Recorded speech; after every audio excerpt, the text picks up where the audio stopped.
ناظرین گرامی، آپ سب نے سب سے پہلے کبھی غور کیا ہے کہ اللہ پاک قرآن کریم کے اندر فرماتا ہے کہ میں نے زمین اور آسمان کو صرف 6 دنوں کے اندر بنایا اور 7ویں دن اپنے عرش پر جا کر ٹھہرا۔ اسلامی تعلیمات میں ایک ہفتے کے 7ویں دن یعنی جمعہ کو بہت زیادہ اہمیت دی گئی ہے اور جمعہ کو تمام دنوں کا سردار کہا گیا ہے۔ حرم کعبہ یعنی اللہ کے گھر کا طواف کرنے کا حکم بھی 7 مرتبہ دیا گیا ہے اور 7 مرتبہ صفا اور مروہ پہاڑی کے چکر لگانے کا حکم بھی دیا گیا ہے۔ آج کے دنوں میں شیطان کے ہر ایک علامتی پلر کو 7 کنکریاں مارنے کا حکم دیا گیا ہے۔ سورہ فاتحہ جسے قرآن کریم اور توحید کی بنیاد کہا جاتا ہے، یہ اتنی اہم ہے کہ دن میں 5 مرتبہ نماز پڑھتے وقت مسلمان ہر رکعت کے اندر اسے پڑھتے ہیں اور اس کے اندر کل 7 آیات ہیں اور 21 حروف جو 7 اور 3 کا ملٹیپل ہے۔ 7 سال کے بچے کو ہر سورت نماز پڑھنے کا حکم دیا گیا ہے۔ جنت اور جہنم کے دروازے بھی 7 ہیں، ان کے 7 درجے ہیں۔ سورت طلاق آیت نمبر 12 کے اندر ارشاد ہوتا ہے کہ اللہ نے آسمان اور زمین انہی کے برابر 7 زمینیں بنائیں اور جس کے اندر اس کا حکم اترتا ہے۔ اس کے علاوہ اللہ نے زمین پر اور 7 مضبوط آسمان یا پھر آسمان کی تہ بنا رکھی ہیں۔ حضرت یوسف علیہ السلام کے دور کے فرعون مصر کو خواب کے اندر 7 موٹی اور 7 دبلی پتلی لاغر گائیں دکھائی گئی تھی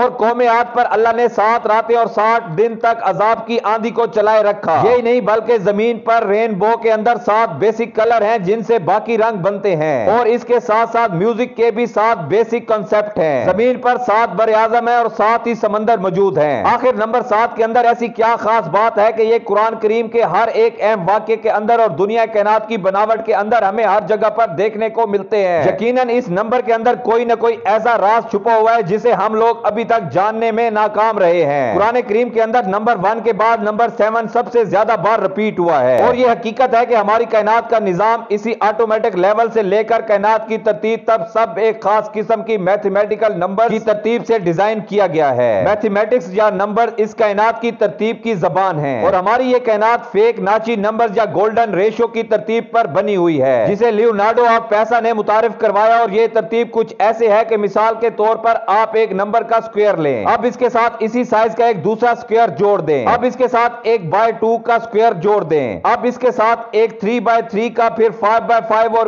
اب 1/1 کا۔ اب اگر ہم بالکل اسی ترتیب کو اسی طرح سے بڑھاتے جائیں تو یہ خاص قسم کی اسپائرل شیپ کو بناتی ہے جسے ہم کہتے ہیں گولڈن ریشو یا فناچی نمبرز۔ یہ وہ ترتیب ہے جو کہ اس وقت حاصل ہوتی ہے جب ہم ایک پچھلے نمبرز کو اگلے 2 نمبرز کے اندر شامل کرتے جائیں اور حیرت انگیز طور پر پودوں کے پتوں سے لے کر پھولوں پر یعنی ہر ایک پودے، جانور، خود انسان کے جسم کے اندر بھی بالکل یہی ترتیب موجود ہے۔ سمندر کی لہریں ہوں یا اس کے اندر موجود سمندری مخلوقات یا ہماری کائنات کے اندر موجود پلینٹس اور گلیکسیز، حیرت انگیز طور پر یہ سبھی کی سبھی اسی اسپائرل پیٹرن کو فالو کر رہی ہیں جو کہ ہمیں یہ بتاتا ہے کہ اس کائنات کا بنانے والا بھی صرف ایک خدا ہے جس نے اس پوری کائنات کی ترتیب بھی بالکل ایک جیسی رکھی ہوئی ہے۔ یہ ہمیں کائنات کے ایک خالق یا ایک ہی سوچ کا پتہ دیتی ہے۔ کچھ سال پہلے ایک فارمولا کی مدد سے انسانوں نے کائنات کی حیرت انگیز ترتیب کی کھوج کی۔ انسانوں کو اللہ کی قدرت کی ایک اہم ترین جھلک نظر آئی کہ یہ کتنے پرفیکٹ انداز کے اندر سوچ سمجھ کر بنائی گئی ہے۔ جیسے کوئی انجینئر ایک بلڈنگ بنانے سے پہلے اس کا پورا سٹرکچر اور اس کے نقشے کو بناتا ہے تاکہ یہ ٹکی رہے، پر ہمیں آج تک یہ نہیں پتا کہ یہ کائنات کے اندر ترتیب موجود کیوں ہے، بس یہ پتا ہے کہ یہ موجود ہے۔ بالکل ایسے ہی جیسے ہم نمبر 7 کو اسلامی تعلیمات سے لے کر زمین و آسمان کی ہر ایک ترتیب کے اندر دیکھتے ہیں، مگر اب تک یہ نہیں جانتے کہ اس کے پیچھے خاص وجہ یا میتھمیٹیکل لاجک دراصل ہے کیا۔ آسان الفاظ میں اسلامک سکولرز کے لیے اور سائنٹسٹ کے لیے نمبر 7 آج تک ایک مسٹری ہے، ایک پہیلی جس کا اب تک کسی کے پاس کوئی جواب نہیں۔ شاید اب تک ہم انسانوں کا دماغ اتنا ایڈوانس لیول پر نہیں جا سکا کہ اس کی گہرائی کے اندر اتر سکے، پر یقیناً مستقبل کے اندر ہم انسان اس کے متعلق کوئی نہ کوئی کھوج تو ضرور لگا لیں گے، کیونکہ اللہ تعالیٰ یہ خود چاہتا ہے کہ ہم اس کی کائنات پر غور و فکر کریں اور اس کی ترتیب پر غور کریں تاکہ اس کی ذات کو پہچان سکیں۔ اسی لیے وہ بار بار انسانوں کو دعوت دیتا ہے کہ ہم نے دنیا کائنات کے نظام کے اندر دن اور رات کے بدلنے کے اندر نشانیاں رکھی ہیں، مگر صرف اور صرف عقل والوں کے لیے۔ پھر فرماتا ہے کہ ایک نظر اٹھا کر اس کائنات کو دیکھو تو تمہیں اس کے اندر کوئی خامی نظر نہیں آئے گی، یہ بالکل پرفیکٹ ہے، بالکل اللہ کی ذات کی طرح۔ قرآن کریم علم کے علاوہ نمبرز کی ترتیب کے لحاظ سے بھی ایک معجزے سے کم نہیں ہے۔ مثال کے طور پر اگر آپ پورے قرآن کا مطالعہ کریں تو لفظ سزا 117 بار ریپیٹ ہوا ہے، جبکہ لفظ معافی 234 بار۔ اسی طرح اللہ قرآن کریم کے اندر حضرت محمد صلی اللہ علیہ وآلہ وسلم سے فرماتا ہے کہو کا لفظ 332 مرتبہ ریپیٹ ہوا ہے، یعنی 332 ٹائم، اور اس کے جواب میں لفظ انہوں نے کہا بھی 332 دفعہ ہی ریپیٹ ہوا ہے۔ حیرت انگیز طور پر لفظ دنیا اور آخرت کی کی زندگی دونوں 115 مرتبہ ریپیٹ ہوئے ہیں۔ شیطان اور فرشتے دونوں کا ذکر پورے قرآن کریم کے اندر 88 یعنی 88 ٹائمز کے اندر ہوا ہے۔ یہ کیسے ممکن ہے؟ جنت اور جہنم دونوں کا ذکر 77 ٹائمز، جبکہ زکات اور برکت کے لفظ دونوں 32 مرتبہ یعنی 32 ٹائمز کے اندر ریپیٹ ہوئے ہیں۔ یہی نہیں بلکہ موسم بھی سردی اور گرمی کی صورت دونوں 5 مرتبہ پورے قرآن پاک کے اندر بیان ہوئے ہیں۔ مرد اور عورت دونوں کو برابر 23 مرتبہ بیان کیا گیا ہے۔ اس کے پیچھے لاجک یہ ہے کہ انسان کی تخلیق کے وقت بایولوجیکلی طور پر ایک بچہ اپنے 23 کروموسومز کو لیتا ہے ماں سے اور 23 لیتا ہے اپنے باپ سے، جو ٹوٹل ایک انسان کے اندر 46 ہوتے ہیں۔ ایک انسان کے ڈی این اے کے اندر موجود یہ کروموسوم انسان کے ہر ایک کریکٹر اور جسم کو ڈیولپ کرتے ہیں۔ اس کے علاوہ زندگی اور موت دونوں کا ذکر 140 ٹائم کے اندر کیا گیا ہے۔ مزید پورے قرآن پاک کے اندر زمین کا ذکر 13 ٹائم جبکہ سمندر کا ذکر 32 ٹائم کیا گیا ہے۔ ان دونوں نمبرز کو اگر جمع کریں تو یہ بنتا ہے 45۔ اب زمین کا ذکر کو یعنی 13 کو 45 سے تقسیم کریں تو یہ بنتا ہے 28.8%۔ اب اسی طرح سمندر کے ذکر کو یعنی 32 کو 45 سے ڈیوائیڈ کریں تو یہ نکلتا ہے 71%۔ اور ہم سبھی لوگ جانتے ہیں کہ ہماری ٹوٹل زمین پر خشکی ہماری پوری زمین کے 28.8% پر موجود ہے اور سمندر 71% حصے پر موجود ہے۔ اللہ اکبر! کیا اب بھی کوئی کہہ سکتا ہے کہ یہ سب کچھ محض اتفاق ہے؟ اس کے علاوہ قرآن کریم کے ایسے بے تحاشا معجزات موجود ہیں جو کہ اس کتاب کو اللہ کا کلام اور اس کائنات کو اس کی تخلیق ثابت کرتے ہیں، مگر صرف عقل والوں کے لیے ان میں نشانیاں ہیں، باقیوں کے لیے جن کی آنکھوں پر پٹی اور ان کے دلوں پر مہر ہے، اس کے لیے یہ سب کچھ صرف ایک اتفاق ہے، جیسا کہ ان کا دنیا میں آنا۔ اللہ تعالیٰ سے دعا ہے کہ وہ ہمیں سمجھنے کی، نیک عمل کرنے کی توفیق عطا فرمائے۔ آمین ثم آمین۔